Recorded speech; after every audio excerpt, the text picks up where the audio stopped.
अच्छा, तो maths lecture is starting from again 7.4। Question number 5 का पार्ट ए में करा चुका हूँ, पार्ट बी से हम कंटिन्यू कर रहे हैं। सही, पार्ट बी वैसा ही है, ऑलमोस्ट सिमिलर है। हम बात कर रहे थे if B is equal to 16, 20, 14 और 15 is a matrix of 2x2, then this condition exist और प्रूफ करना है इसको। सही है, B identity matrix, B identity matrix, B identity matrix. अब यहाँ पे आपको दिया हुआ आइडेंटिटी मैट्रिक्स दिस वन, उसने आपको बोला सिर्फ आई, दैट मीन्स ओनली वन। सही है, आपको वो दे दे अगर कि आइडेंटिटी मैट्रिक्स 2, दैट मीन्स ये 2x2 का मैट्रिक्स है, तो ये बनेगा ऐसे। सही है,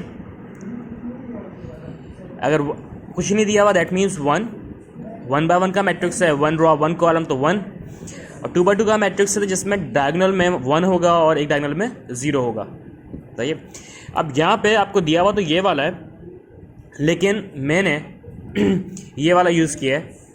उसकी वजह कुछ ऐसी है कि मैं चाह रहा था इस वाले से ज़्यादा प्रूफ करूँ। वजह ये कि आपको एक कॉन्सेप्ट समझ आ जाए मल्टीप्लिकेशन का। वैसे जो ऑथराइज है, अगर आप जो ऐसे कह लो कि जो वैलिड है वो ये वाला है इस क्वेश्चन के लिए, क्योंकि आपको आई दिया हुआ, आई के आगे कोई नंबर नहीं दिया हुआ, दैट मीन्स 1x1 का मैट्रिक्स विद 1। लेकिन मैंने यहाँ पे 2x2 का लिया just to explain you guys how it will work. So as you know that identity matrix is this, यहाँ इसको अभी फिलहाल यहाँ पे 2 ही लिख लो। सही है, इसको भी 2 कर लो भले, लेकिन ये क्वेश्चन ऐसा इसलिए मैं इसको चेंज नहीं कर रहा हूँ। सही है, आप चाहो तो मैं यहाँ पे लिख देता हूँ I और I2। है, अब taking LHS which is B identity matrix B and identity, तो हम दोनों को मल्टीप्लाई कराएंगे। First row first column, first row second column, वही सिलसिला है। Second row first column and second row second column, multiply करवा लोगे। करने के बाद आपके पास बनेगा मैट्रिक्स दिस, इसको हम बोलते हैं ये मैट्रिक्स बी है। सही है, ये बराबर है किसके, बी के। हमने इन दोनों का मल्टीप्लाई कराया, तो हमें क्वेश्चन में गिवन है प्रूफ क्या करना है कि ये भी और ये भी बराबर है बी के। तो पहला वाला तो बी के बराबर आ गया, हमने बोला बी है ये वाली वैल्यू, और बी एक आपको क्वेश्चन में गिवन है ना, हमने दोनों को मल्टीप्लाई कराया तब अगेन बी आया, तो हमने बोला कि ये वाली वैल्यू तो प्रूव हो गई, लेफ्ट हैंड साइड हमारी प्रूव हो गई। Moving forward with the right hand side, right hand side का हमने बोला कि उसमें क्या हुआ, आइडेंटिटी मैट्रिक्स जो है पहले ले लिया और बी बाद में ले लिया। फर्क कुछ खास नहीं पड़ता उससे सिवाय साइंस के, वो भी इस केस में नहीं पड़ेगा क्योंकि आइडेंटिटी मैट्रिक्स का कोई और मैट्रिक्स होता तो साइन में भी फर्क पड़ सकता था, लेकिन आइडेंटिटी मैट्रिक्स है तो इसलिए फर्क नहीं पड़ेगा। अगेन मल्टीप्लाई कराया, first row first column, first row second column, second row first column, second row second column, multiply कराया आपने, ये भी मैट्रिक्स बी के बराबर आ गया। तो हमने बोला B I is equals to B and I B is equals to B, तो दोनों बी के बराबर आ गए। हमने बोला hence verified, simple verification of a matrix. Moving forward with the part E, इसका एक पार्ट ई है जिसका हम कहते हैं कि if A is equals to this matrix and B is equals to this matrix, then the determinant of AB equals to determinant of A और determinant of B।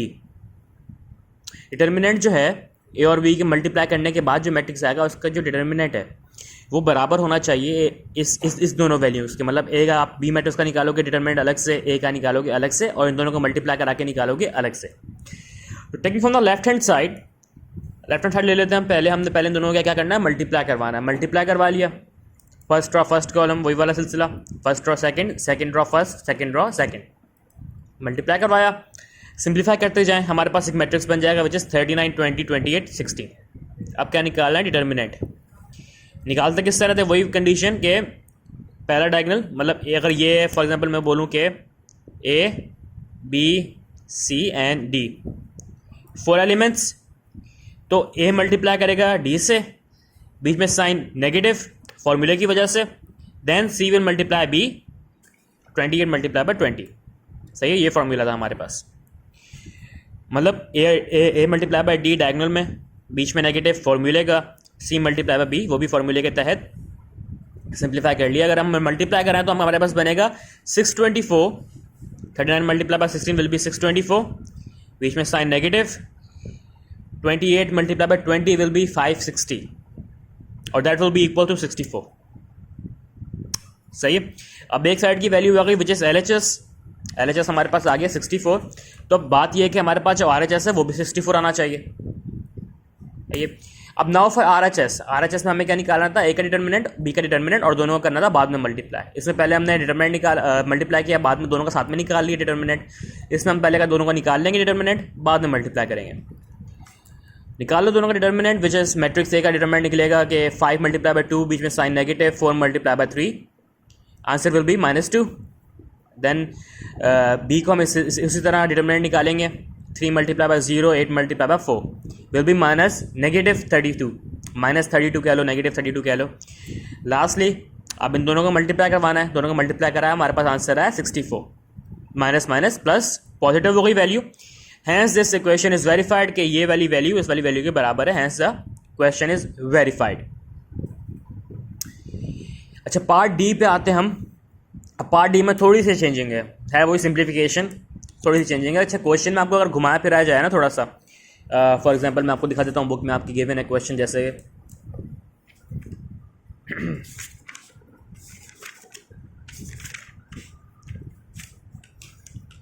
हाँ, तो क्वेश्चन आपको जैसे गिवन है यहाँ पे, फॉर एग्जांपल आपको उसने बोल दिया इफ सी इज डी, सी का मैट्रिक्स दे रहा है, डी का मैट्रिक्स दे रहा है, then C D is equal to identity matrix and D C is equal to identity matrix, what can you say about C and D.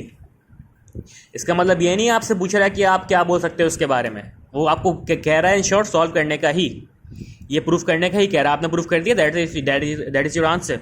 आगे कुछ नहीं लिखना कि मतलब what you can say about this. सारी बात है, प्रूव ही हो रहा है क्वेश्चन, और इसके अलावा आपके पास ऑप्शन ही नहीं है, आप क्या बोलोगे उसके बारे में। सिमिलरली आपके पास ये क्वेश्चन नंबर डी है, अभी सॉल्व करने लगा हूँ मैं। अब यहाँ पे लोग here the determinant of A inverse is the reciprocal of determinant of A, is it true in general. ये बात सही है जनरली, तो जब आप इसको प्रूफ कर लोगे तो आप बोलोगे यस इट इज ट्रू, सही है। लेकिन आपको बोलने की जरूरत नहीं है, क्योंकि आप जब आंसर लिख दोगे तो चेक करने वाला उसको ये पता है कि it is true in generally. In short आपको वो कह रहा है इसको सॉल्व करने का ही, प्रूफ करने का ही कह रहा है, सही है। तो moving forward with that concept हम बात करते हैं पार्ट डी की। If A is equal to this matrix and A inverse is equal to 1 upon A determinant, सही है। आपके पास क्वेश्चन है कि ए इनवर्स का जो डिटर्मिनेंट है वो बराबर है 1 डिवाइडेड बाय ए का डिटर्मिनेंट, सही है। पहले निकाल लिया हमने LHS क्या है, पहले निकालोगे ए इनवर्स, फिर लोगे उसका डिटर्मिनेंट। आपने पहले बोला कि हमारे पास ए मैट्रिक्स ये रहा, इसका निकाला आपने पहले क्या डिटर्मिनेंट, वो आ गया -2।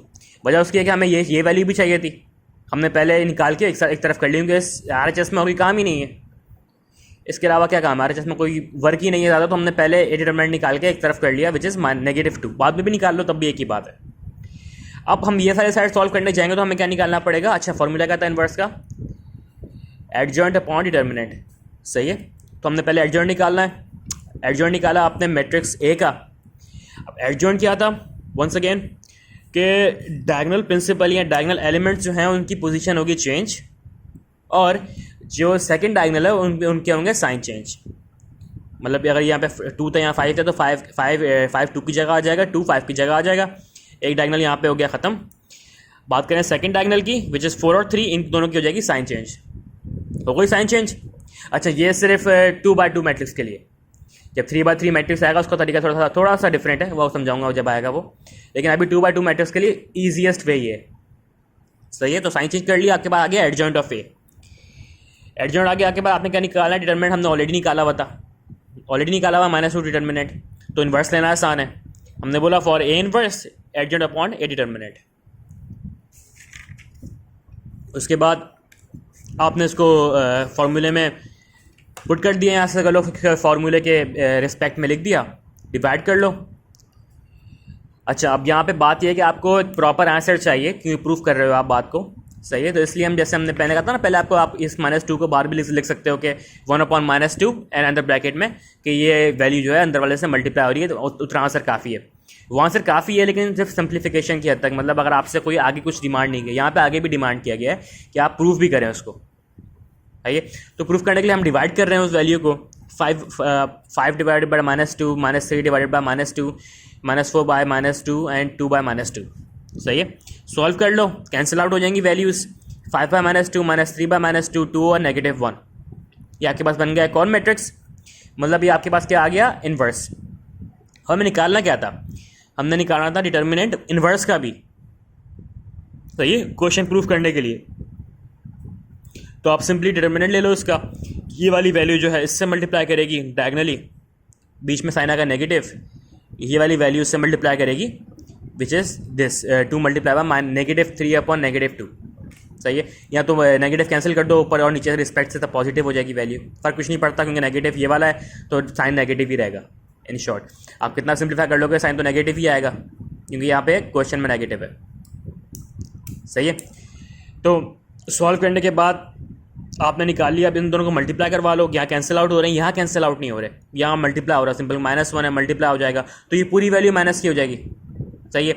यहाँ से कह लो कि ये -2 जो है पॉजिटिव हो जाएगा और 5 जो है नेगेटिव हो जाएगा, ऐसा ही है क्योंकि 5 पे तो नेगेटिव साइन नहीं है, सिर्फ 2 पे था।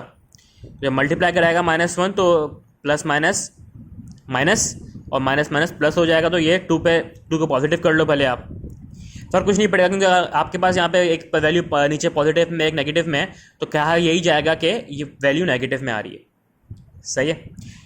ऑल्दो आपके पास अब ये कंडीशन बन गई, अब ये कंडीशन बन गई तो हम अब तो मल्टीप्लाई नहीं हो रहा, अब तो पॉजिटिव, अब तो एडिशन सब्ट्रैक्शन हो रही है, और यहाँ पे एक वैल्यू आपके पास डिवीजन में है और एक जो है डिवीजन के बगैर है, यहाँ ऐसे कह लो अपॉन में नहीं है। तो हम ऐसा करते हैं कि हम क्या करते हैं, एलसीएम ले लेते हैं क्योंकि LCM is the best possible way to solve this kind of situations. तो आप एलसीएम ले लो, एलसीएम मैंने यहाँ पे शो नहीं करा, मैं शो भी करवा देता हूँ आप लोगों को, अगर किसी को यहाँ पे थोड़ा सा इशू है एलसीएम लेने में। एलसीएम ऐसे लेते हैं कि अब फॉर एग्जांपल यहाँ पे कुछ भी नहीं है, यहाँ पे तो 1 है, सही है, और इसके नीचे तो 2, अगर मैं बोलूँ दोनों के नीचे मुझे 2 लगाना है डिवाइड में, तो मैं क्या करूँगा, मैं इस वैल्यू को मल्टीप्लाई इस ये 2 की मल्टीप्लाई कराऊंगा इससे 3 से, तो क्या हो जाएगा 3 2 6 विच इज़ यहाँ पे 6 आ गया, अपॉन में -2 ही रहा, ऊपर 5 पॉजिटिव रहा, सही है। -1 हो जाएगा, अब क्या हो गया -1/2, आपके पास आंसर आ गया क्या, ए डिटर्मिनेंट का, ए इनवर्स के डिटर्मिनेंट का आपके पास आंसर आया -1/2, सही है। तो अगर हम देखें हमारे पास जो क्वेश्चन था उसमें क्या कहता हमें 1/a डिटर्मिनेंट, और डिटर्मिनेंट क्या आया था हमारे पास -2, तो वैल्यू प्रूव हो गई आपकी। जब ये भी आया इसके बराबर और यहाँ पे आप -2 लगा दो तो दोनों चीज़ें इक्वल हो जाएंगी, तो हम क्या बोलते हैं, हेंस वेरीफाइड, कि एक क्वेश्चन हो जाती है वेरीफाइड, सही है। थोड़ा सा ट्रिकी किया हुआ है वही सिंप्लीफिकेशन जो करते आ रहे हो। इसके बाद आई बिलीव 7.5 में कुछ चेंजिंग है, उसमें साइमल्टेनियस लीनियर इक्वेशंस आ रही हैं और उसके अंदर एक और चीज़ आएगी which is Cramer rule. Part F पे आते हैं, हम बात करते हैं यहाँ पे क्वेश्चन नंबर, जैसे let me tell you question number, ये क्वेश्चन यहाँ पे चेंज हो रहा है मे बी, नहीं क्वेश्चन वही है, पार्ट एफ है और एफ के भी पार्ट हैं, फिर क्वेश्चन 5 ही है, 5 का पार्ट एफ और फिर उसके भी पार्ट है। अब इसके 3 पार्ट हैं पार्ट एफ के, जिसमें से मैं एक करवा रहा हूँ क्योंकि बाकी 2 क्वेश्चन ही हैं और वो इससे ईजी हैं ये वाले, एक हैं इससे ईजी, सबसे डिफिकल्ट क्वेश्चन मैंने यहाँ पे पिक कर लिया। Part F, if A is equals to this matrix and B आपको देवे नहीं, यहाँ पे एंड दिया हुआ है, एंड मतलब ये इक्वेशन आपके पास दे दी है, अगर ए बराबर है इसके तो बाकी जो इक्वेशन है ये प्रूव करके दिखाएं।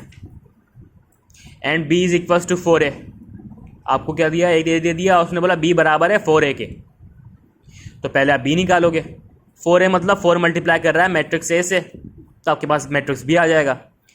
तो सबसे पहले हम मैट्रिक्स बी निकाल लेते हैं, 4 मल्टीप्लाई करें आप मैट्रिक्स ए से which is matrix B. Proof क्या करना है, determinant of B is equal to 16 determinant of A, A का डिटर्मिनेंट है ये, मल्टीप्लाई करेगा 16 से तो बराबर होगा किसके, बी के डिटर्मिनेंट से, ये चीज़ हमने प्रूफ करनी है। हमारे पास बी का, पहले हमने वैल्यू बी की निकाली तो हम पहले बी का ले लेते हैं डिटर्मिनेंट, क्योंकि यहाँ पे LHS में कुछ और ख़ास है नहीं मज़ीद सॉल्व करने का, तो हम पहले ले लेते हैं बी का डिटर्मिनेंट। वही प्रोसेस है same, if A B and C D are 4 elements in the matrix, तो 20 मल्टीप्लाई बाय 4, बीच में sign negative due to the formula, and 8 multiply by 12 which will be equal to 20 multiplied by 4 will be 80 and 8 multiplied by 12 will be 96, सही है। बीच में sign आ गया negative, 96 minus 80 will be 16, और यहाँ पे जो वैल्यू बड़ी है वो है 96, तो साइन आएगा नेगेटिव। हम बोलते हैं इक्वेशन 1 है, सही है, इसको आप 1 लिख दो, इक्वेशन 1 लिख दो, डजंट मैटर, आप बोलो कि LHS बोल दो कि हमने LHS प्रूफ सॉल्व कर लिए, वो आ गई है 16 माइनस नेगेटिव 16। हमें निकालना है क्या, ए का डिटर्मिनेंट और उसको मल्टीप्लाई कराना है 16 से। सही है, सेकंड कंडीशन अब यही है। तो अगर हम सॉल्व करने जाएं इसको, एक का निकालो पहला determinant which is 5 multiply by 1, बीच में sign negative, 2 multiply by 3। 5 minus 6 will be -1, क्योंकि यहाँ पे बड़ी वैल्यू कौन सी है 6, और 6 का साइन क्या है नेगेटिव, तो -1। और 16 को आप कराओ -1 से मल्टीप्लाई, क्योंकि यहाँ पे ए डिटर्मिनेंट है जिसका हमने निकाल लिया -1। 16 को आप मल्टीप्लाई कराओगे -1 से विल बी -16। तो आप क्या बोलेंगे, हैंस वेरीफाइड। दोनों के आंसर सेम आ रहे हैं, -16 -16 -16। आप बोलोगे this question has been verified. तो this is all for the today's maths lecture, क्योंकि अब यहाँ पे सिंप्लीफिकेशन थोड़ी सी लेंथी हो गई, थोड़ी सी डिफरेंट हो गई है। इसके बाद आपके पास इसी एक्सरसाइज का only 1 question will be remaining. वो क्वेश्चन है आपके पास, हाँ, अब एक क्वेश्चन है, इसमें आपको वैल्यू निकालनी है ऑफ एक्स की। यहाँ पे लिखा find the value of X if A is a singular matrix where A is equal to this matrix. ये मैं कल कराऊंगा इंशाल्लाह। ये क्वेश्चन रह जाएगा, इसके बाद आपके पास 7.4 जो है आपकी ख़त्म हो जाएगी। उसके बाद हम जाएंगे 7.5 से। उससे पहले हमें कुछ और बेसिक कॉन्सेप्ट पढ़ने पड़ेंगे, which is solution of 2 simultaneous linear equations using matrices and Cramer rule.